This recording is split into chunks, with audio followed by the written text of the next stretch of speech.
Bienvenue à vous tous donc pour cette conférence au cours de laquelle nous allons apprendre que certaines formes de surdité seront bientôt guéries. L'Organisation mondiale de la santé estime qu'un quart de la population souffrira de déficience auditive en 2050 et en France, 65% des plus de 65 ans sont également concernés, ainsi que les jeunes, bien entendu, qui peuvent souffrir d'une surdité plus ou moins profonde. D'où l'importance des travaux menés par l'Institut hospitalo-universitaire que nous allons vous dévoiler et qui ont pour but de passer d'une médecine compensatoire à une médecine réparatrice. Nous avons donc le grand plaisir d'accueillir Anne-Lise Giraud, qui est directrice de l'IHU Reconnect, Institut hospitalo-universitaire, de Diane Lazare, qui est médecin, chef du service de chirurgie ORL et maxillofaciale au centre hospitalier Princesse Grâce de Monaco, responsable d'une unité de recherche Institut Pasteur, Institut de l'audition à Paris, et Vincent Willem, mélomane, ayant souffert de surdité, aujourd'hui guéri. Et les échanges vont être animés par Nicolas Bastuc, rédacteur en chef du Point. Nicolas, je vous passe tout de suite la parole après avoir salué la présence de Léana et Christelle qui vont assurer la traduction en langue des signes. Merci beaucoup. Merci à vous, bonjour. Merci d'être aussi nombreux à nous écouter. Merci à nos invités surtout. Certaines formes de surdité peuvent-elles être guéries? Oui, la preuve, en chair et en os, à ma droite, Vincent Willem. Bonjour Vincent. Bonjour. 65 ans, bien sous tout rapport, ancien ingénieur informatique, historien, bassiste dans un groupe de métal et fou d'opéra. Voilà. Et un jour, vous faites une chute, traumatisme crânien, vous reprenez connaissance et vous êtes devenu sourd de l'oreille droite. Ça soufflait très fort, m'avez-vous raconté. Qu'est-ce qui s'est passé ce jour-là ? Vous voulez dire les circonstances de la chute? Oui. C'est un accident domestique un peu stupide, comme beaucoup d'accidents domestiques. Disons que j'ai glissé, je suis tombé en arrière. J'ai pas pu me retenir et donc la tête a tapé très fort. Après, je me souviens plus trop des détails. Je pense que j'ai perdu connaissance et quand j'ai repris connaissance, je me suis aperçu, comme vous venez de le dire, qu'effectivement ça soufflait très très fort dans l'oreille droite. Et sur le moment, je me suis dit ça va aller mieux demain matin. Je suis un peu sonné. Je suis allé me coucher parce que c'était en fin de journée. Le lendemain matin, ça n'allait pas mieux. Je me suis dit ça va passer parce que c'est un petit bobo. Et puis au bout de quelques jours, quelqu'un m'a dit tu ferais peut-être bien d'aller à l'hôpital quand même parce que c'est pas normal. À l'hôpital, effectivement, ils ont fait des triples saltos arrière. Ils m'ont dit, mais monsieur, vous avez fait un trauma crânien, vous pourriez avoir fait un AVC, une embolie cérébrale, vous pourriez être mort ou à l'état de légumes. Puis quand même. Et donc, on m'a envoyé faire des examens, d'abord chez l'ORL à Monaco, où là, on a détecté que j'avais... Alors, les termes techniques ne me le demandaient pas, mais je crois qu'il y a des spécialistes parmi nous. En gros, j'avais perdu 67 décibels à l'oreille droite, c'est-à-dire à peu près tout. Enfin, et ça soufflait toujours? Alors, ça s'est atténué au bout de quelques jours quand même. Mais par contre, c'était vraiment le chaos. C'est-à-dire que j'avais à certains moments des acouphènes qui étaient variables et qui étaient forts. Et surtout, à certains moments...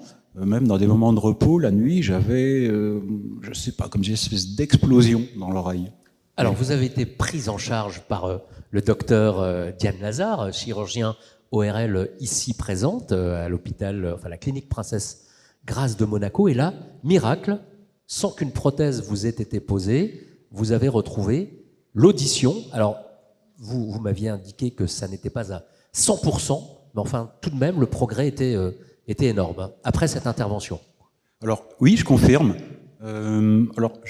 Précisons qu'avant l'opération, j'ai porté une prothèse auditive qui apportait quand même une grande amélioration à mon état. Disons que si l'opération n'avait pas été possible, pour X raisons, la prothèse m'aurait permis de retrouver une vie à peu près normale. Par contre, avec l'opération, là, c'est un autre niveau. Alors, j'ai toujours la prothèse qui a été après réajustée en fonction des nouvelles propriétés de mon oreille, maintenant qui a été réparée, mais je ne la porte pas parce que j'en ressens pas le besoin. Ça apporterait peut-être un petit plus en plus de ce que l'opération a amené, mais j'en ressens absolument pas le besoin. Donc pour moi, il y a vraiment un avant et un après au moment de l'opération, qui date d'ailleurs, ça fait 1 an à peu près que vous m'avez opéré. Et vous avez repris la musique, vous sortez d'ailleurs de répétition. De répétition, oui, voilà. absolument. Chose qui aurait été impossible avant, enfin c'était insupportable. Les bruits, mais même les bruits de la vie courante, tout est bouleversé. Il n'y a pas uniquement une perte d'information auditive. L'image que j'utilise, c'est par exemple, voilà, vous avez un système audio et vous avez une enceinte qui marche plus, donc vous n'avez plus la stéréo, vous perdez une partie des informations. Non, là, c'est pas seulement ça. Vous perdez des informations, mais je dirais c'est le chaos. Il y a une spatialisation des sons qui est complètement différente. Ça se produit par exemple au volant de ma voiture, j'entends quelque chose, un scooter très bruyant qui vient sur la droite. Non, il vient pas sur la droite, il vient sur la gauche, mais je l'entends venir sur la droite. Donc c'est un peu gênant. Et tout est comme ça. Vous êtes au restaurant et vous avez quelqu'un en face de vous, la salle est un peu bruyante, comme c'est souvent le cas des fois dans certaines salles un peu sonores.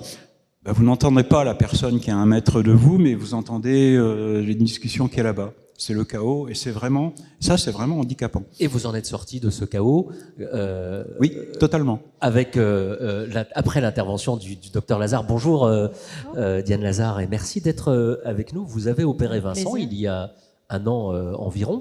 Qu'est-ce que vous lui avez fait? Quel a été le sens de votre intervention? Est-ce que cette chirurgie était innovante, puisqu'il est question des nouveaux traitements et de la guérison? Alors en fait, c'est une pathologie un peu rare. Monsieur Willem a accepté que je dévoile son secret médical. Oui. Il s'était fracturé le rocher, c'était ce qui contient les éléments de l'oreille moyenne et de l'oreille interne. Et donc son oreille interne a un petit peu baissé dans le traumatisme. C'est pour ça qu'on ne peut pas, pour le moment, remonter complètement l'oreille interne. Et en même temps, il avait luxé sa chaîne des osselets. C'est-à-dire que normalement, on a 3 petits os qui ont des articulations, et celui du milieu, l'enclume avait sauté. Donc j'ai une Alors photo. oui, on a un... Voilà, c'est celle-ci. Alors excusez-moi, on tourne le dos. Alors au milieu, vous avez comme ça doit être normalement. Je ne sais pas si je peux me lever. Oui, bien sûr. Oui. Vous êtes chez vous, docteur Lazare. J'aimerais bien. Voilà, donc ça c'est l'enclume, l'étrier, le nerf facial qui passe ici, et là vous avez la coque de l'oreille interne. Et donc là vous avez la photo péropératoire, avec vous voyez, il n'y a plus de jonction entre l'enclume et l'étrier. Donc ça aggravait la surdité, ce qu'on appelle neurosensorielle, c'est-à-dire le fait que l'oreille interne était un petit peu abîmée. Ça, c'est l'oreille gauche de base. Et vous voyez, là, on avait une chute du fait du traumatisme. Et puis cet écart, ce qu'on entend, c'est vraiment ça. Donc ce qu'on voit, c'est quand on fait répéter les mots, on comprend la différence en bleu avec l'oreille gauche et en rouge l'oreille droite, la perte auditive. Et donc on partait de cette situation-là avec la disjonction de l'enclume et de l'étrier. Donc j'ai enlevé l'enclume et vous voyez, on met une petite prothèse qui va faire ce qu'on appelle un effet columellaire, c'est-à-dire qu'on fait comme l'oreille d'un oiseau, on va mettre directement en contact l'étrier avec le tympan. Et vous voyez après la différence à la fin, et surtout la répétition des mots, c'est ça qui est important. On a retrouvé une stéréophonie avec les 2 oreilles maintenant qui entendent quasiment pareil. Ce que Vincent a parfaitement décrit.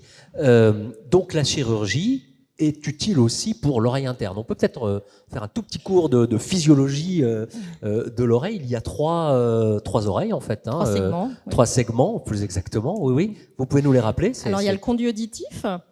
Je vais profiter de la diapo. Donc ça, c'est une oreille gauche. Vous avez le conduit auditif, donc bien sûr qui peut être bouché par les bouchons de cérumen. Ça, c'est vraiment le plus connu, mais ça peut être embêtant. Et puis après, il y a des pathologies du conduit qui peuvent boucher le conduit. L'oreille moyenne avec les osselets et effectivement l'oreille interne. Et chaque compartiment peut avoir le tympan aussi. Et chaque compartiment, en tout cas, ce qu'on appelle l'oreille externe et l'oreille moyenne, sont facilement opérables. l'oreille interne un petit peu plus difficilement, et on va en parler sur la recherche. Et donc, on a des solutions chirurgicales pour chaque segment. Jusqu'à l'oreille interne, l'implant cochléaire. Et maintenant, des nouvelles thérapeutiques qu'on va aborder après. Donc, à chaque surdité, son remède. Bonjour, professeur Giraud, merci d'être avec nous également. C'est la question qui nous préoccupe durant ce débat. Peut-on raisonnablement nourrir l'espoir d'une guérison de la surdité, autrement dit, passer de traitements correctifs d'une médecine compensatoire à une médecine réparatrice qui guérit définitivement? Est-ce qu'on y est déjà? Et si oui, pour quel type de surdité? Oui, on est à l'aube d'une révolution de la médecine de l'audition. Enfin, on est à l'apparition d'une véritable médecine de l'audition, justement. Donc, depuis longtemps, il y a l'implant cochléaire, dont on n'a pas encore parlé, qui justement va réparer l'oreille interne, la partie sensorielle de l'oreille, en mettant des électrodes dans l'oreille interne. Donc ça a extrêmement bien marché. On a combien de recul? 30 ans 40, 50. Ça date des années 70. Oui, mais je veux dire le vrai essor, c'est les années 80. Ouais. Donc beaucoup de gens ont des implants cochléaires et ça marche extrêmement bien. Ça marche très bien chez les personnes qui sont devenues sourdes adultes et chez les enfants qui sont nés sourds et qui peuvent donc suivre une scolarité normale avec un implant cochléaire. Ça a tellement bien marché. La cochlée, à quoi ça sert Pardon? La cochlée, à quoi ça sert? La cochlée, donc c'est la partie interne que Diane a montrée, qui contient des cellules qui ont des cils, et c'est les cils qui vont, par leur déflexion, être sensibles mécaniquement aux ondes sonores qui pénètrent dans l'oreille externe et qui vont frapper le tympan, puis la chaîne des osselets. Donc, l'implant cochléaire a tellement bien marché. Donc, il faut noter que l'implant cochléaire, c'est à peu près la première neuroprothèse. Aujourd'hui, on parle beaucoup de neuroprothèses, de bras robotiques, etc. L'implant cochléaire, c'était vraiment extrêmement novateur à l'époque. Ça a tellement bien marché que la recherche médicale a un peu stagné. Et heureusement, en parallèle avec l'implantation massive des personnes sourdes, il y avait de la recherche qui était conduite dans deux grands domaines, la génétique d'une part, et puis les neurosciences d'autre part. Et là, on arrive au moment où ces deux champs de recherche sont mûrs pour qu'on arrive vers véritablement des traitements. Donc notamment la thérapie génique pour des surdités qui sont d'origine génétique. Alors on va y venir et on va développer ces nouvelles formes de traitement. Revenons-en un instant à la chirurgie. Donc il y a une chirurgie de nouvelle génération, si j'ose dire, enfin ce qu'on appelle la chirurgie innovante. Qu'est-ce qu'elle peut faire, docteur Lazare? On passe sur les... on voulait parler de la conduction osseuse. Voilà, les implants d'oreille moyenne. Il y a deux parties. Implants d'oreille moyenne. Voilà, il y a deux parties dans l'implant d'oreille moyenne. Oui. La partie de gauche, où effectivement ce qu'on appelle les implants passifs, qui vont utiliser la conduction osseuse, c'est-à-dire que les processeurs qui sont à l'extérieur, qu'on voit là, les petites boîtes noires, vont prendre comme une prothèse auditive, capter les sons et les transformer en vibrations acoustiques. Donc ça reste la propriété du signaux son. électriques Non, pas là, ça c'est l'implant cochléaire. Là, on est avant. On reste dans des vibrations, donc des ondes acoustiques, mais qui sont vraiment transmises à l'os du crâne. Et donc, les propriétés de transmission, de conduction de l'os sont très bonnes. Et donc, ça permet d'aller directement à une oreille interne qui est saine si le tympan, les osselets sont vraiment trop malades, ou d'aller transférer le son à l'autre oreille, complètement de l'autre côté. Si l'autre oreille est très bonne, ça c'est possible. On utilise vraiment le transfert transcrânien. Et donc on appelle ça des passifs où la conduction osseuse, donc les ondes vont passer aux oreilles internes. Et puis il y a des implants d'oreille moyens, ce qu'on appelle actifs. C'est on va mettre une petite bobine sur la chaîne des osselets. Donc on reconnaît, c'est une modélisation, hein, le tympan qui est ici, les osselets, on a toujours notre enclume et notre étrier, comme on avait sur la diapositive précédente. Et donc, on va aller fixer une petite masse ici qui va reproduire les vibrations extérieures et donc amplifier les sons au niveau de la chaîne des osselets et même en cas d'oreille interne un peu déficiente. Voilà. Enfin, il y a différents niveaux d'indications. Et quand on a passé les indications, quand l'oreille interne devient effectivement trop mauvaise, on passe à l'implant cochléaire où on va mettre, comme disait Madame Giraud, l'électrode dans l'oreille interne, où là, effectivement, les ondes acoustiques sont codées en impulsions électriques qui est le langage du cerveau. Alors, la chirurgie ne peut pas tout, notamment dans l'oreille interne. Et comme vous le disiez, professeur Giraud, il y a de nouvelles thérapies, thérapies géniques et les médicaments. Est-ce que vous pouvez nous dire ce que ces nouvelles thérapies permettent de guérir, de prendre en charge, de soigner?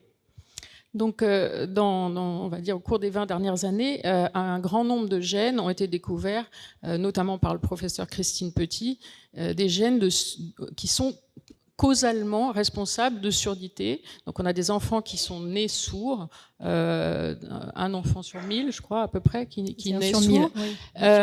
Et donc, ces enfants qui naissent sourds, un certain nombre d'entre eux ont une surdité qui est d'origine génétique. Et donc, il y a un certain nombre de gènes qui expliquent ces surdités. Et donc, actuellement, on est en train de commencer à soigner les premiers petits patients. Donc, il y a un essai clinique qui est mené par une compagnie française. Donc, on est très fiers de ça, la compagnie Sensorion.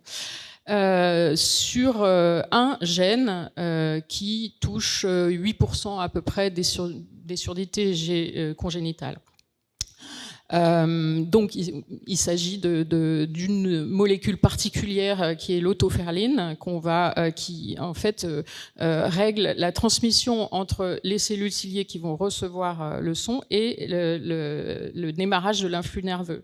Donc, c'est à ce niveau-là qu'il y a un problème dans cette forme de surdité, et c'est donc on va remplacer ce gène, venir l'amener dans l'oreille interne pour réparer véritablement la cochlée.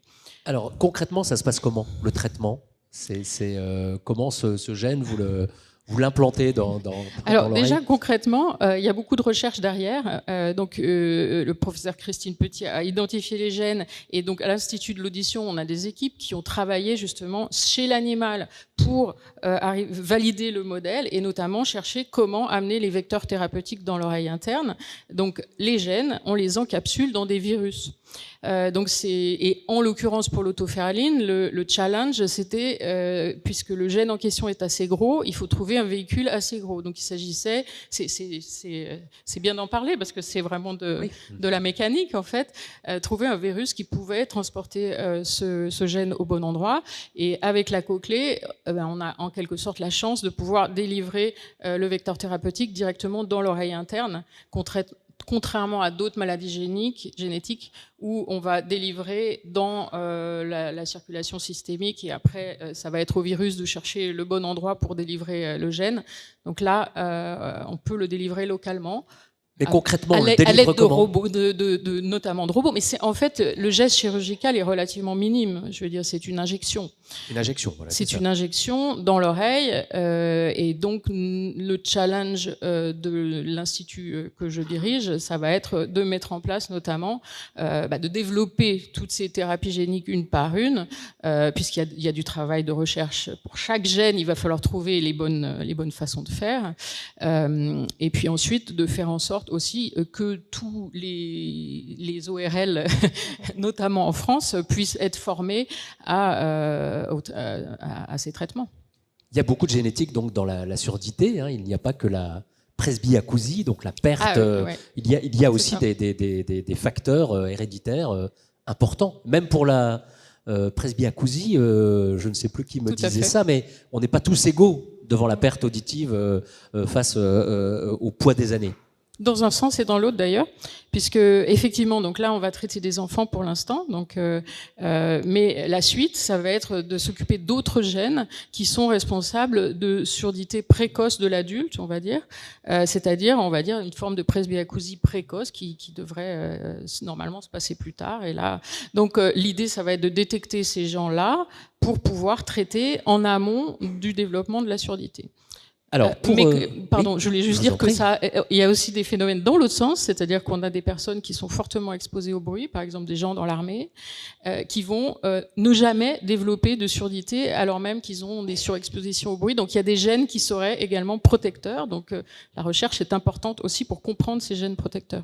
Donc la distinction, oui, docteur Lazare, je vous donne tout de suite la parole. La distinction que l'on fait généralement entre surdité génétique et presbyacousie, elle est un petit peu artificielle en réalité.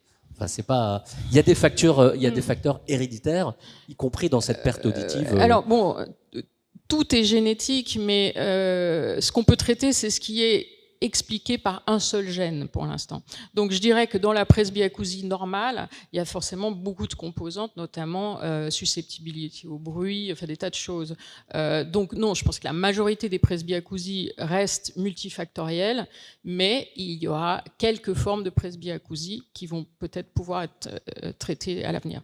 Docteur Lazare, vous vouliez intervenir? Peut-être juste refaire le point sur la presbyacousie. Je ne sais pas si c'est clair pour tout le monde. Alors oui, allez-y. Je fais un peu mon intéressant, mais c'est un terme que je ne connaissais pas il y a une semaine. Hein, donc allez-y, expliquez-nous.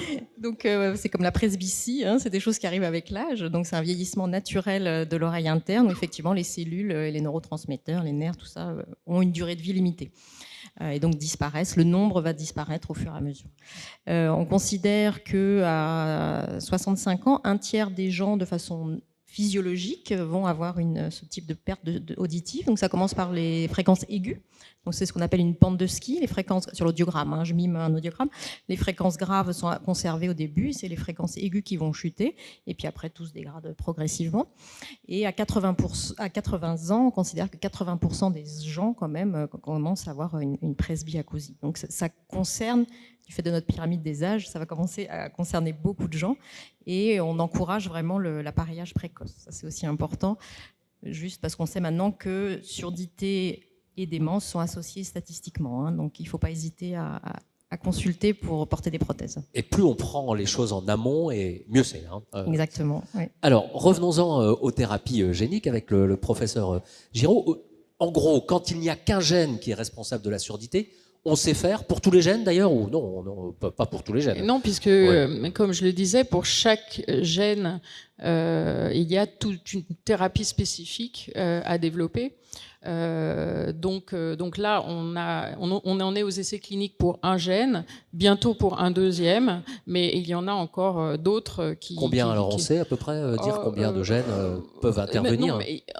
Il y a une centaine de gènes qui ont été identifiés, mais je dirais dans la pratique pour les années à venir, peut-être 5-6. Il y a... Ouais. Alors là où ça se complique, c'est quand plusieurs gènes sont à l'origine du déficit ou de la surdité. Et là, pour le moment, on n'y est pas encore. Hein. La recherche en est assez balbutiement. On n'y est pas encore, mais bon, je pense que tout arrive, donc je pense qu'il y aura un moment où ça sera possible, et peut-être plus rapidement qu'on croit. Mais alors, il y a un institut qui va contribuer assez bon en avant, c'est l'Institut hospitalo-universitaire Reconnect, dont vous êtes la directrice depuis 2024. Est-ce que vous pouvez nous dire un petit mot sur cette IHU, comme on dit dans le jargon, ce qu'il fait, sur quoi il travaille, comment il fonctionne, avec des crédits importants quand même, sans doute insuffisants, mais vous avez été doté assez généreusement. Est-ce que vous pouvez nous dire un mot de cet institut? Eh bien donc nous, on s'intéresse, c'est un institut qui est vraiment destiné à faire passer la médecine de compensation à véritablement une médecine réparatrice, et on va donc s'intéresser à toutes sortes d'angles différents, dont par exemple améliorer l'implant cochléaire. Donc l'implant cochléaire, il est ce qu'il est aujourd'hui. On a une vingtaine d'électrodes qui vont remplacer à peu près 1000 cellules. Dans le meilleur des cas. Et donc on a une résolution qui est assez faible. Il va y avoir des développements pour améliorer cette résolution de différentes façons. Certainement des développements avec des électrodes qui deviennent de plus en plus fines et capables de faire des choses vraiment précises. Et également optogénétique. Donc là, c'est un peu de la science-fiction aujourd'hui. C'est-à-dire qu'on va transformer les cellules de l'oreille interne grâce à des virus pour les rendre sensibles à la lumière. Et on sait qu'en activant grâce à la lumière, au lieu d'activer comme dans l'implant actuellement, on active par l'électricité. Là, on activera par la lumière et on arrive à une résolution spatiale beaucoup plus fine qui donne un enrichissement au niveau des fréquences que les personnes vont pouvoir percevoir. Donc ça, c'est un de nos axes. On a également tout qui dit audition dit parole. En général, les traitements auditifs sont très orientés parole. L'implant cochléaire, les aides auditives, c'est ce qu'on veut faire principalement avec notre audition. Donc on s'intéresse également à toutes les pathologies audiophonologiques, parce que dès que je perds l'audition, ma façon de parler va aussi... fonction du langage. Voilà, donc on a cette boucle qui est extrêmement importante, qui est la source de l'évolution du langage chez l'humain. Donc quand je vous parle, je suis en interaction avec votre cerveau et vous me renvoyez des choses que j'adapte en permanence.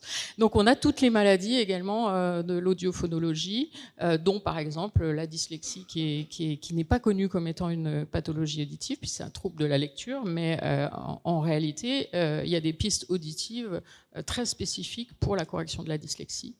Etc. Les acouphènes aussi. Alors les acouphènes, évidemment, c'est extrêmement important, c'est lié à la surdité, puisque dans la majorité des cas d'acouphènes, il y a une perte auditive qui est sous-jacente.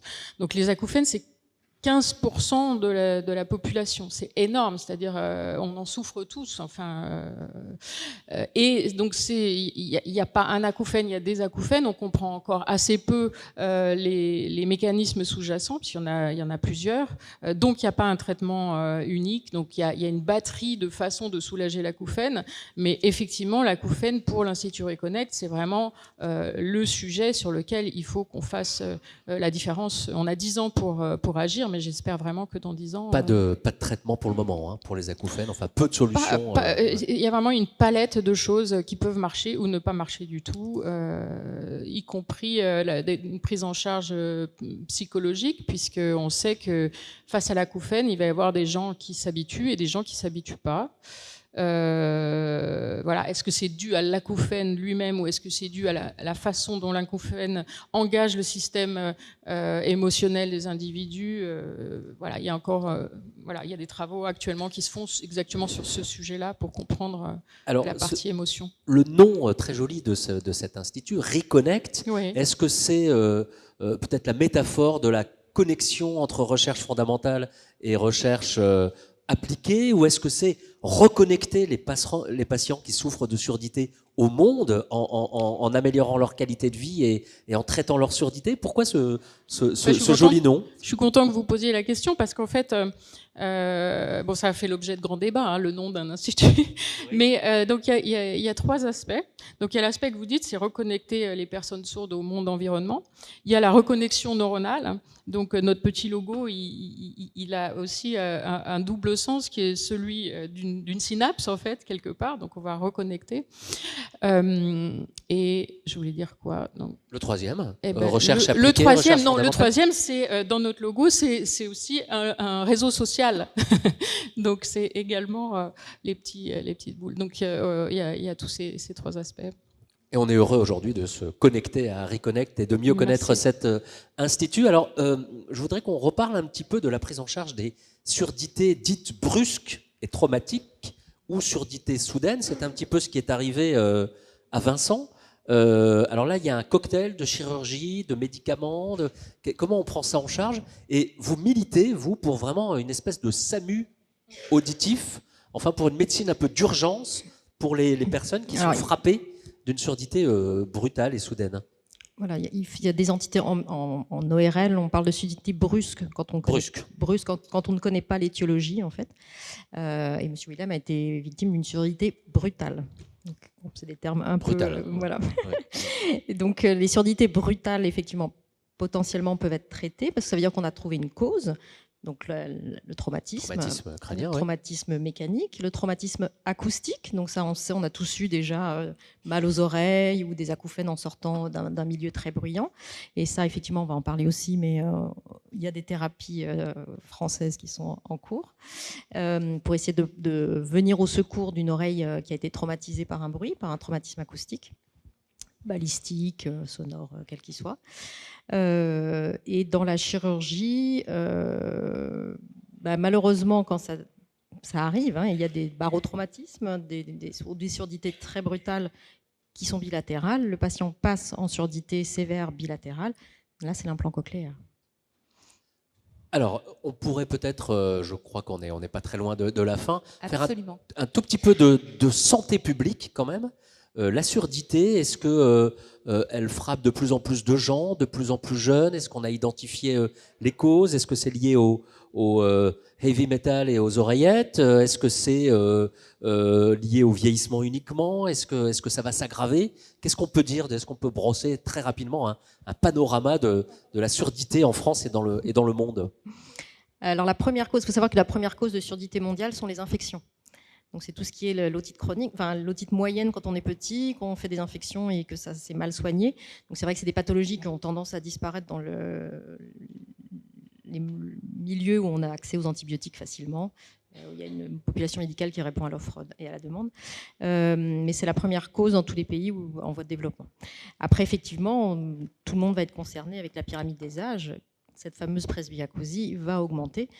Aussi du fait de l'exposition sonore qu'on a tous eu de plus en plus, où il faut vraiment faire de la prévention parce que les oreilles, les cellules, elles meurent et elles repoussent pas, c'est ce qu'on vient de dire. Donc quand on a abîmé ses oreilles, même si on a l'impression de récupérer, après une soirée en boîte de nuit, on a toujours tous eu du coton dans les oreilles, on s'est relevé le lendemain, il y avait un petit peu, puis après c'est passé. Et on se dit, c'était rigolo. Et en fait non, ça c'est un signe de souffrance. Il y a des cellules qui sont mortes et ça on le saura à 45, 50 ans, on va commencer à moins bien entendre ou à développer des acouphènes. Donc, dans 80% des cas, acouphènes et surdité sont associés. Donc, oui, effectivement, je crois que la prévention est majeure et que ce n'est pas suffisamment dit dans les médias, dans la vie de tous les jours. Là, je suis allée au cinéma récemment, ça fait longtemps que je n'avais pas été. Le son était extrêmement fort et presque désagréable. Et ça, ce n'est pas normal. Enfin, on ne devrait pas avoir mal aux oreilles dans un lieu public. J'avais plein de questions. Oui, je vous en prie. Allez-y. Juste pour dire qu'il y a des sujets émergents. Par exemple, les sons compressés. Donc ça, vous devez connaître, monsieur. Donc c'est toute la musique que nos jeunes écoutent, qu'on nous écoute nous aussi. Enfin, où les sons sont surcompressés. Et en fait, on s'est rendu compte que ça n'abîme pas directement l'oreille, mais que ça abîme tout le système auditif. Donc on est en train justement de conduire des études sur ce sujet-là, qui démontrent que les sons surcompressés sont extrêmement mauvais. En gros, il n'y a plus de vallée pour que notre système auditif récupère entre les sons, en fait. Voilà, donc ça, c'est un sujet émergent extrêmement important et nos jeunes sont hyper exposés. On va prendre quelques questions si on a le temps. Bien sûr, temps. merci beaucoup. Tout d'abord, on vous applaudit parce que c'était passionnant.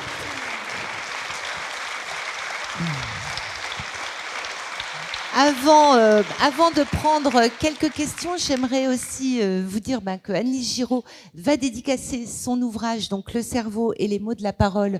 Si on peut voir d'ailleurs la couverture à l'issue de cette table ronde. Donc Anne-Lise Giraud pourra vous retrouver pour une séance de dédicace dans le hall de cet amphithéâtre. Et donc place aux questions sur la gauche. On vous écoute. Bonjour. Bonjour monsieur. Est-ce qu'il y a des alternatives aux prothèses auditives pour des presbyacousies classiques, actuellement ou en recherche? Vous pensez à des interventions ou des médicaments peut-être? Intervention chirurgicale, je pense, comme ça existe pour la vue. Pas forcément intervention chirurgicale. Ou médicaments. Est-ce qu'il y a des alternatives, quelles Oui. qu'elles soient, pour des presbyacousies classiques qui concernent tout le monde, visiblement? Pas pour le moment. On pallie la surdité de l'oreille. La presbyacousie, c'est un problème au niveau des cellules ciliées de l'oreille interne et du vieillissement naturel. Donc, on va amplifier le son pour qu'il soit apporté plus proche, plus fort à l'oreille interne. Et donc, il y a différents types de prothèses qu'on peut implanter. On met en contour les prothèses classiques. Mais pour l'instant, effectivement, la thérapie génique, parce que c'est ça qu'on sous-entend pour aider, la science n'est pas encore au point. On cherche de multiples gènes qui pourraient expliquer la presbyacousie, et ça, c'est encore du domaine du futur. Je peux peut-être ajouter quelque chose. Oui, je vous en prie.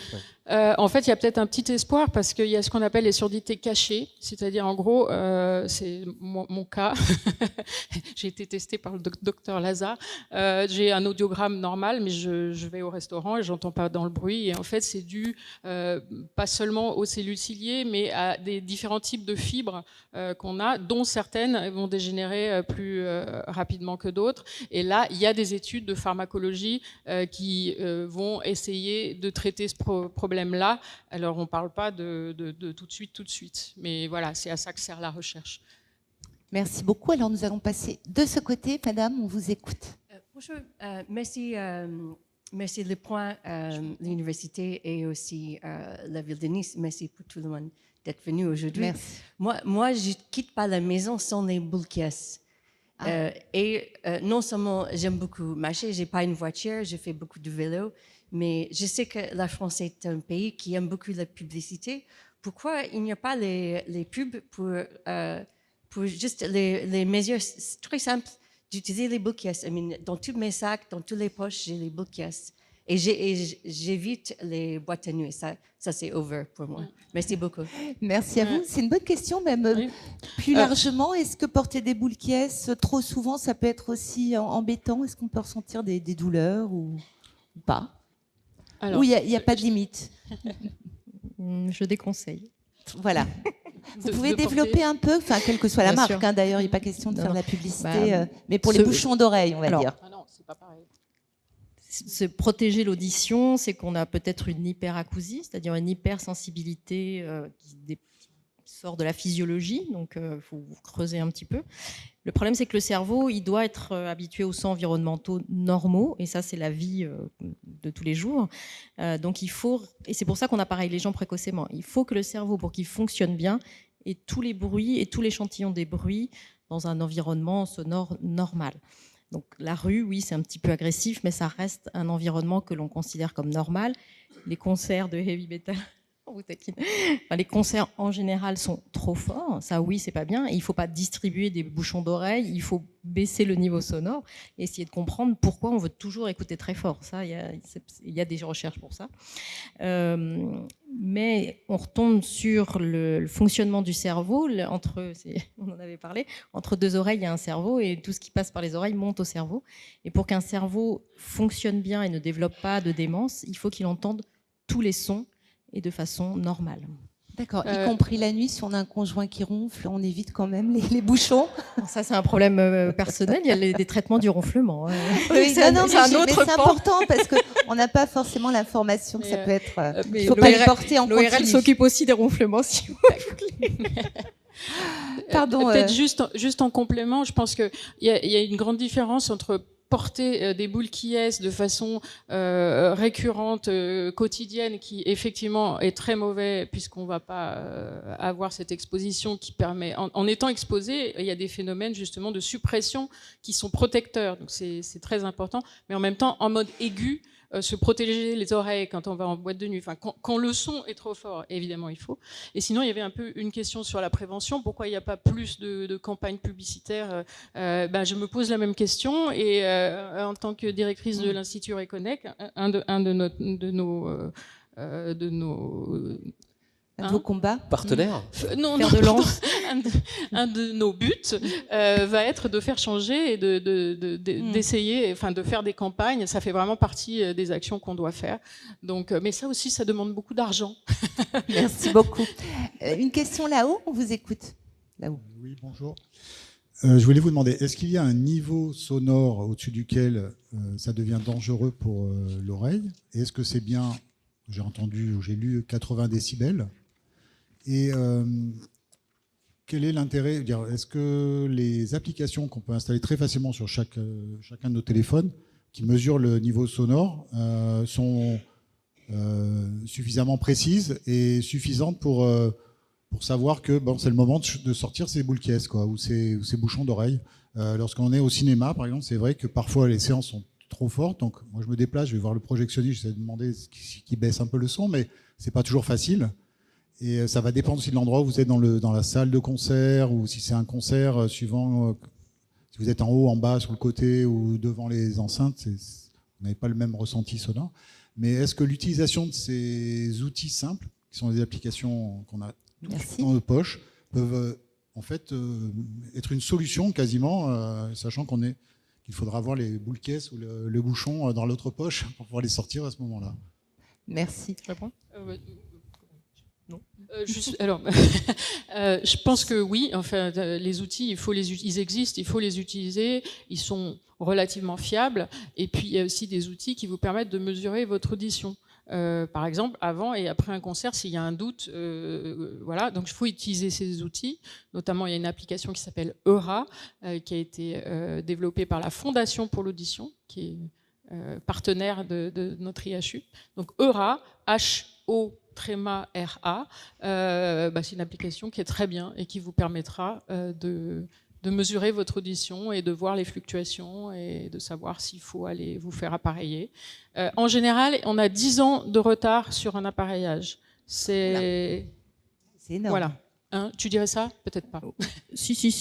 À partir du moment où déjà les gens décident d'aller consulter, et à partir du moment où il y a déjà un gros retard, à partir du moment où ils ont l'ordonnance, et on sait qu'il y a à peu près 5 ans pour qu'ils passent à nouveau la porte. On procrastine.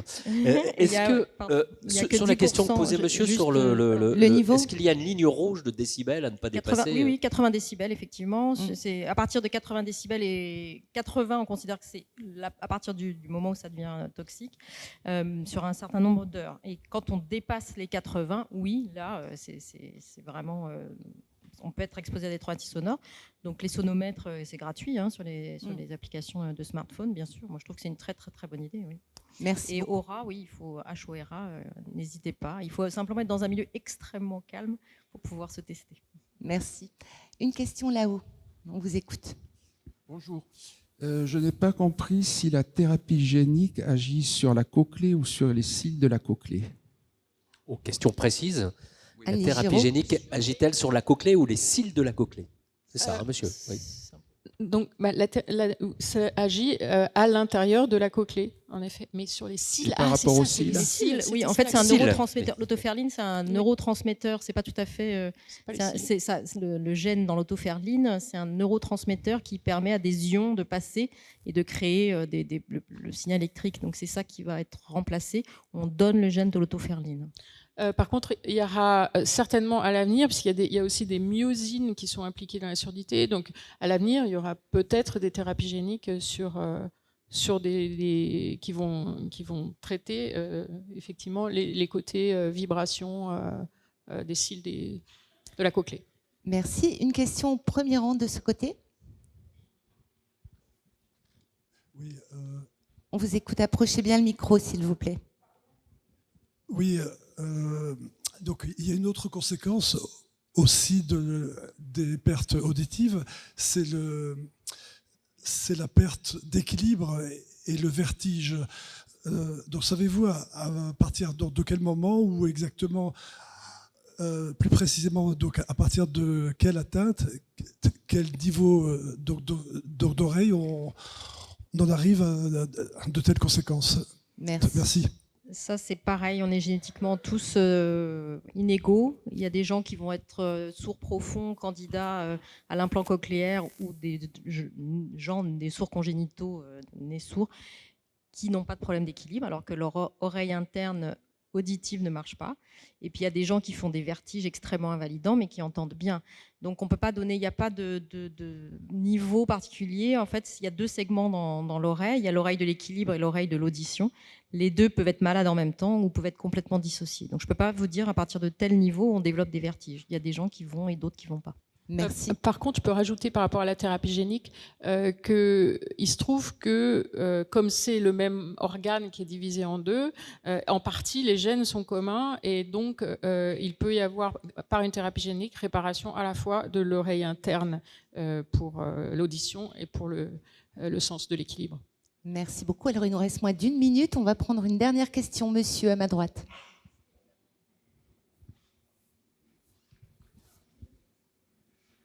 Merci. Bonjour, On vous écoute. Allez-y, monsieur, oui. Bonjour, messieurs, dames. Voilà, je suis chanteur ténor à l'église, dans la chorale de l'église Sainte-Réparate. Oui. Et je donne si vous avez besoin de moi pour faire des tests pas dangereux, je me mets à votre disposition. Monsieur offre sa voix à la science, c'est quand même magnifique. Absolument. Alors, on va Super. peut-être prendre une dernière question. Mais ma question, pardon. c'était une question préliminaire. Mais j'aurais voulu savoir justement, un des plus grands musiciens était atteint de surdité, c'est Beethoven. Beethoven, Et ouais. j'aurais voulu savoir si, à notre époque, on aurait eu des solutions Pour soigner Beethoven. Pour soigner Beethoven. Voilà. Oui. Merci, monsieur. Voilà. Docteur Lazare, en vous 10 auriez pu secondes. opérer Beethoven ou Je sais pas, on peut pas me remettre ma diapositive. En fait, Beethoven, c'est connu. Hein, il avait une autospongiose, qui est en fait une maladie qui atteint les osselets. C'est une maladie génétique, et donc l'autospongiose s'opère. Et donc c'est à nouveau l'étrier qui je sais pas si on peut j'ai plus accès à ma diapositive, mais bon, c'est pas grave. oui. Le dernier petit os, l'osselet, qui ne vibre, qui ne transmet plus, en fait, c'est un problème de mécanique, et donc le dernier osselet ne transmet plus les vibrations à l'oreille interne. On enlève l'étrier qui est malade et on le remplace par une petite prothèse. Donc oui, Beethoven ça l'a pas empêché parce que son oreille interne était bonne. Donc il y a des gens qui ont écrit sur Beethoven, des biographes, qui disaient qu'il s'allongeait sous son piano avec des choses dans sa bouche pour aller toucher le coffre du piano. Et c'est effectivement les prothèses, on arrive, la boucle est bouclée, à conduction osseuse. Il avait compris que par la conduction osseuse, via les dents, il avait toute la musique qu'il souhaitait. Merci Magnifique. beaucoup. Merci. On vous applaudit. Merci. Merci infiniment, c'était passionnant.